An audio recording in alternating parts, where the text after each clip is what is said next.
ایک بار پھر سے آپ کا خیر مقدم کرتے ہیں اور بات کر لیتے ہیں اس کی جس کے سب ہی تذکرہ کریں، یعنی کہ ابھی شیخ رشید احمد صاحب آپ سے کچھ دیر پہلے ہم ان سے بات کر رہے تھے سیاسی معاملات پہ، لیکن انہوں نے اس جانب ہماری توجہ مبذول کروانے کی کوشش کی، حالانکہ ہماری توجہ آبویسلی اس چیز پہ ہے کہ ملک کی معاشی صورتحال، ہماری اپنی معاشی صورتحال ہر گزرتے دن کے ساتھ بد سے بدتر ہوتی جا رہی ہے، تو ملک کی تو ظاہر ہے کہ وہ انڈیکیٹر ہے کہ عام لوگ کس حد تک، وہ لوگ جن کی تنخواہ کم سے کم ہے، یعنی کہ 20 سے 25 ہزار بھی نہیں ہے بلکہ اس سے بھی کم ہے، وہ کیسے گزارا کر رہے ہوں گے؟ بالکل جی، صورتحال تو ہم دیکھ رہے ہیں کہ دن بدن ورسٹ ہوتی چلی جا رہی ہے، اور اس میں ہم دیکھ رہے ہیں کہ مفتاح اسماعیل صاحب کا بھی ایک سٹیٹمنٹ سامنے آیا ہے اور وہ کہہ رہے ہیں کہ جی حکومت کے پاس غلطی کی کوئی گنجائش نہیں ہے، دسمبر کے بانڈز کی ادائیگی کے بعد بھی دیوالیہ ہونے کا خطرہ ختم نہیں ہوگا، سیاسی مفاد پر قومی مفاد کو فوقیت دینے کا وقت آ گیا ہے اور حکومت صحیح کام نہ کر سکی تو اسے پی ٹی آئی یا کسی اور پر تنقید کا کوئی حق نہیں ہوگا۔ تو یہ اس وقت سچویشن چل رہی ہے۔ مفتاح اسماعیل صاحب جو کہ سابق وزیر خزانہ بھی رہے ہیں اور ان کو اس لیے سے ہٹایا گیا تھا کہ جی ملک ترقی نہیں کر رہا اور آپ کے ڈیسیجنز ایسے گو کہ جو آئی ایم ایف میں جانے کے حوالے سے جن پہ مسلسل تنقید کی جا رہی تھی وہ بھی ان کا اپنا ڈیسیجن نہیں تھا، اور ان کے ساتھ گیم کیا ہوئی؟ حکومت کی پچھلی حکومت کا ڈیسیجن، ان کی جو وعدہ خلافیاں جو کہ ان کو پوری کرنی پڑی تو ان پہ سارا برڈن نہیں، لیکن ان کے ساتھ گیم اپنوں نے بھی کی نا۔ آپ یہ دیکھیں کہ جب 60 روپے یا 50 روپے یا 40 روپے اضافہ ہوتا تھا تو مفتاح اسماعیل صاحب کو دکھا دیتے تھے، اور جب ہوتا تھا 16 روپے یا 15 روپے کمی ہوتی تھی تو اس وقت شہباز شریف صاحب خود بیٹھ جاتے تھے۔ تو یہ تو پھر ان کے ساتھ، اور پھر وہ مریم نواز کی جو آڈیو بھی آئی تھی، جی ان کو آڈیو بھی آئی تھی تو وہ پتا چل گیا تھا جی کہ جلدی ان کو ہٹا دیں گے۔ پھر وہ ڈارلنگ صاحب کو بھی لے کر آنا تھا یہاں پہ، اسحاق ڈار صاحب جب وہ آئے تھے تو لوگ کہہ رہے تھے نا جی اسٹاک والے کہ جی اب ڈارلنگ افیکٹ آئے گا، خیر ہم نے وہ نہیں دیکھا۔ ایک اور چیز جس پہ سب سے زیادہ انہوں نے کنسرن بھی شو کیا ہے وہ یہ کہ بھئی آپ دیکھیں جو ڈالر کی پرائس جو دن بدن بڑھتی چلی جا رہی ہے، آپ اوپن مارکیٹ میں جو ڈالر کی پرائس ہے وہ، اور وہ جو انٹر مارکیٹ میں جو ڈالر کی پرائس انٹر بینک میں کم ہے، انٹر بینک میں سے وہ اس قدر اس میں ڈفرنس ہے کہ وہ بھی سمجھ سے بالا تر ہے کہ بھئی یہ ایگزیکٹلی کیا چیزیں ہو رہی ہیں۔ اور اگر آپ ویسے اوپن مارکیٹ میں جائیں تو آپ کو ڈالر بلیک میں کوئی 240 کا اوپر مل رہا ہے، 240 245 کا تو مل رہا ہے، تو اب واقعی لوگ بڑے پریشان ہیں۔ تو مزمل اسلم صاحب جو کہ وزارت خزانہ کے سابق ترجمان ہیں اور ظاہر ہے کہ آج کل معاشی معاملات پہ فرنٹ فٹ پہ وہ اس پہ بات کرتے ہیں اور بڑے اوپنلی، تو ان کا کیا موقف ہے، نقطہ نظر ہے، آپ کو دکھاتے ہیں۔ اسماعیل صاحب جو ابھی 2 مہینے پہلے تک وزیر خزانہ تھے، آج ان کا اداریہ پڑے، انہوں نے اپنے ہی موجودہ وزیر خزانہ کے پول کھول دیے کہ انہوں نے کس طرح 2013 سے 18 تک پاکستان کی معیشت کو تباہ کیا، پاکستان کی برآمدات ختم کی، اور اب جب سے وہ آئے وہ کیا کر رہے ہیں۔ ٹرکش ایئر لائن نے کہا کہ پاکستان کی اتھارٹیز ہمارے جہازوں کے کرائے صرف $26 ملین وہ نہیں جانے دے رہے۔ $400 ملین جو باہر سے ہم تیل منگاتے تھے کبھی کسی نے ہم سے گارنٹی نہیں مانگی، انہوں نے کہا پہلے رکھا لیں ایڈوانس میں ورنہ ہم تیل نہیں بھیجیں گے، اور مفتاح اسماعیل نے خود کہہ دیا اپنے آرٹیکل میں کہ پاکستان دیوالی ہو رہا ہے۔ تو اس پر اب ذرا بات کر لیتے ہیں، معاشی تجزیہ کار ڈاکٹر عابد سلیری صاحب ہمارے ساتھ موجود ہیں۔ عابد صاحب، یہ مفتاح اسماعیل صاحب کا یہ بیان اور اس کے اوپر جس طریقے سے ہم بیان در بیان دیکھ رہے ہیں کہ اب تحریک انصاف کی جانب سے بھی سامنے آ رہے ہیں، باقی سارے لوگ بھی کہہ رہے ہیں کہ یہ جو جی بڑی خطرناک صورتحال ہے، do you agree with that کہ واقعی اتنا ہی ڈیفالٹ کا خدشہ پیدا ہو گیا ہے؟ دیکھیے اس وقت اکانومی کی صورتحال ایسی ہے جیسے ہم T20 ورلڈ کپ میں اپس اینڈ بٹس لگا کے دیکھ رہے تھے کہ قومی ٹیم سیمی فائنل میں پہنچے گی یا نہیں، نیدرلینڈ سے فلان ٹیم ہارے گی اور پھر یہ ہو جائے گا اور یہ ہو جائے تو ہم سیمی فائنل میں پہنچ جائیں گے۔ اسی طرح سے اس وقت ہمارا جو ڈیفالٹ کا ہونا یا نہ ہونا یہ 2-3 فیکٹرز پہ ڈیپینڈ کر رہا ہے۔ پہلا یہ فیکٹر ہے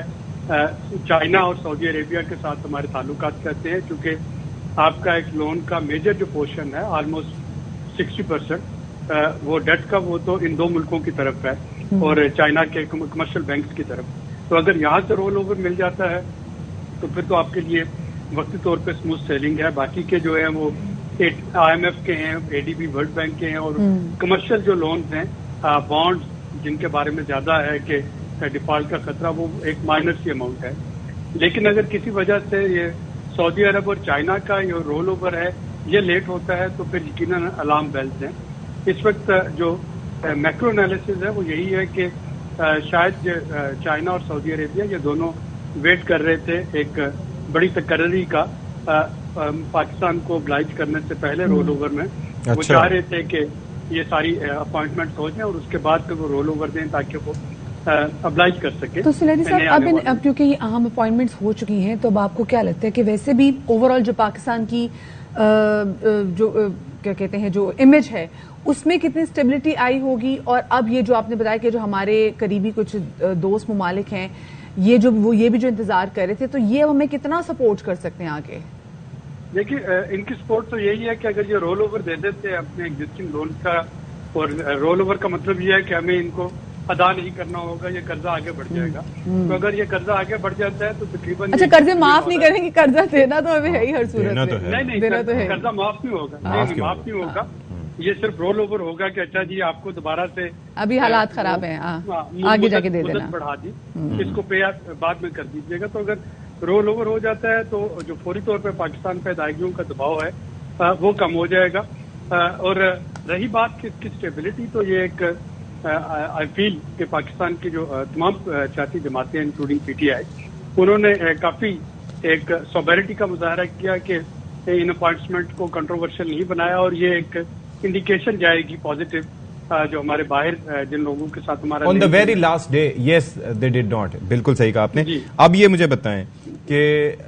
اب یہ جو ہم 7 مہینے میں بات کرتے ہیں, ایک تو ظاہر شکوہ بھی کرتے ہیں کہ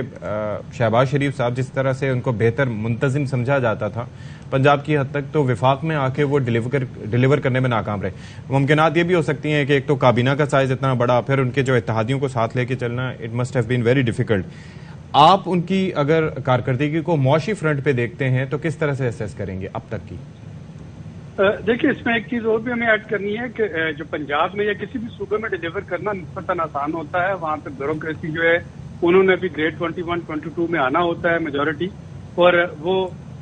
جو آپ کی انتظامیہ یا ایگزیکٹو ہوتے ہیں ان کی ہر بات وہ تسلیم کر رہے ہوتے ہیں. فیڈرل گورنمنٹ میں آپ ایک گریڈ 22 کے بیوروکریٹ کا کیا بگاڑ لیں گے؟ اگر وہ سمجھتے ہیں کہ کوئی چیز جو ہے وہ نہیں کرنی اور وہ نہیں کرنا چاہتے تو زیادہ سے زیادہ ان کو او ایس ڈی لگا دیں گے. وہ ویسے بھی اپنی ریٹائرمنٹ کے ورک پہ بیٹھے ہوتے ہیں آخری 2-3 سالوں میں, تو وہ سکون سے سائڈ پہ بیٹھے رہتے ہیں. پنجاب میں وہ جو ڈانٹ ڈپٹ کا سلسلہ تھا کہ صبح 5 بجے اٹھا لیا, سب کو لائن حاضر کر دیا, یہ مجھے 2 مہینے میں چاہیے, اچھا رولز اینڈ پروسیسز جو ہیں بعد میں دیکھے جائیں گے وغیرہ, تو وہ چیز جو ہے وہ فیڈرل گورنمنٹ میں نہیں چلتی. پلس آپ نے جو بتایا کہ اتحادی اور ایک بڑی کیبنٹ, وہ ایک اور اس میں کمپوننٹ ہے, اور پھر تمام صوبوں کو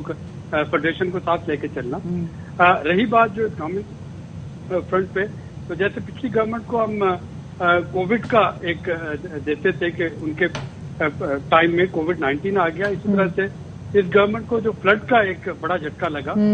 اس کا مارجن ضرور دینا چاہیے, کیونکہ اس فلڈ کے آنے کی وجہ سے آپ کا فلڈ نے تو زیادہ ہٹ کیا ان کو, کیونکہ 3 کروڑ سے زائد تو آبادی فلڈ میں ڈوب گئی, تو وہ تو زیادہ کام خراب ہے. سارا جو میکرو اکنامک فریم ورک تھا نا کہ جی ڈی پی کتنے % ہوگی اور پی ایس جی پی کہاں پہ جائے گی اور باقی چیزیں, وہ ساری الٹ پلٹ ہوگی. اب تو صرف یہ ہے کہ ہم کتنے بہتری کے ساتھ, اور دوبارہ سے اب یہ سوال یہی پیدا ہوتا ہے کہ کیا موجودہ حکومت الیکشن ایئر میں نان پاپولر ڈیسیژن دے پائے گی. اس وقت آئی ایم ایف کا ساتھ رہنا ہمارے لیے بہت ضروری ہے.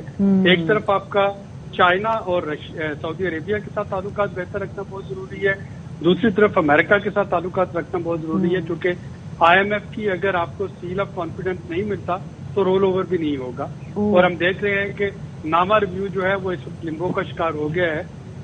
چونکہ پچھلے 15 واڑوں سے پیٹرولیم پرائسز نہیں بڑھائی گئی. جو ڈیزل پہ لیوی تھی وہ 12 روپے ہے, جو کہ 50 روپے تک جانی ہے, اس میں اضافہ نہیں کیا گیا. اور اب آئی ایم ایف کے ساتھ ایک نئی وہ ڈسکشن چل رہی ہے کہ ریونیو کہاں سے پورا ہوگا. تو یہ اس وقت میں سمجھتا ہوں کہ اللہ نہ کرے کوئی ڈیفالٹ کا خطرہ تو نہیں, کیونکہ سعودی عربیہ اور چائنا بہرحال پاکستان کو سپورٹ کر رہے ہوں گے, لیکن جو آپ کی ایک ریڈ لائن ہے اور جو ولنریبلٹی ہے اس میں کمی نہیں ہے, کیونکہ اگر ہم نے اس وقت امریکہ کو ناراض کر دیا تو آئی ایم ایف ہمارے ساتھ کافی ٹف ڈیل کرے گا. اور یہ ویسے ہم پیچھے دیکھتے بھی رہے سیاسی منظرنامے میں جس طریقے سے اٹیک بھی کرتے رہے, پھر اس کے بعد آئی ایم ایف کو جو خطوط بھی لکھے گئے تو وہ بھی تمام تو سچویشن تھی, وہ بھی ایک طریقے سے ایسا لگتا ہے کہ اس کی وجہ سے بھی بڑا ہمیں ہماری ملک کی معاشی صورتحال کو دھچکا لگا. اچھا ایک بات ذرا بتائیں, عام آدمی کو یہ سمجھ میں نہیں آ رہی بات کہ اگر جو ڈالر ہے اس کی جو انٹر بینک ایکسچینج ریٹ ہے وہ مختلف ہے, اوپن مارکیٹ میں ڈالر کسی اور پرائس پہ پڑا ہوا ہے, یہ کس بات کو انڈیکیٹ کرتا ہے سلیری صاحب؟ یہ دیکھیے, جب ہم کوشش کر رہے ہیں امپورٹس کو بند کرنا, یا ہم کوشش کر رہے ہیں کہ جو آپ نے دیکھا کیریئر ڈائریکٹ بلنگ موبائل جو ٹیلکو پرووائڈرز ہیں اس پہ پابندی لگ گئی اور بہت سی چیزیں. تو ڈالر کی ڈیمانڈ تو ہے. یعنی پاکستان میں اس وقت ہم یہ نہیں کہہ سکتے کہ لوگ جو ہے جو افورڈ کر سکتے ہیں ان کی کمی ہے. پاکستان میں انیکوالٹی بہت بڑھ چکی ہے. امیر تر ہے, غریب جو ہے وہ غریب تر ہوتے جا رہے ہیں. اور وہ جو کچھ سیگمنٹ ہے جو کہ افورڈ کر سکتا ہے, اگر اس کو آئی فون 14 منگوانا ہے یا خریدنا ہے اور وہ 6 لاکھ روپے کا فون افورڈ کر سکتا ہے تو اس کی کوشش ہوگی کہ جیسے جو بھی ہو اس کو منگوائے. اب وہ منگوانے کے لیے ڈالر چاہیے ہوگا. اگر آپ کا جو فون امپورٹنٹ ہے اس کی ایل سی نہیں کھل رہی تو وہ کیا کرے گا, وہ اوپن مارکیٹ میں اس کو پریمیم پرائز دے کے بائی کرنے کی کوشش کرے گا. تو یہ جو پریمیم پرائز پہ 10-12 روپے کا جو فرق نظر آ رہا ہے یہ بنیادی طور پہ آپ کا وہ طبقہ ہے جو کہ ظاہر ہے کہ اس وقت سپورٹ کر سکتا ہے اور وہ چاہتا ہے کہ اس کے پاس وہ تمام آسائشیں, وہ برانڈیڈ کپڑے, برانڈیڈ جوتے, برانڈیڈ فوڈ, ہر چیز موجود ہے. یعنی کہ ہم جیسے عام آدمی کو تو اس میں کوئی زیادہ مسئلہ نہیں. ہاں وہ طبقہ جو کہ افورڈ کر سکتا ہے, جو کہ آئی فون 14 آج کل لے کے پھر ہے, یہ اس کے مسئلے مسائل ہیں. ٹھیک ہے, بہت شکریہ جی. عابد سلیری صاحب ہمارے ساتھ موجود تھے. کون سا آئی فون ہے ویسے آپ کے پاس؟ میرے پاس نہیں ہے. اچھا.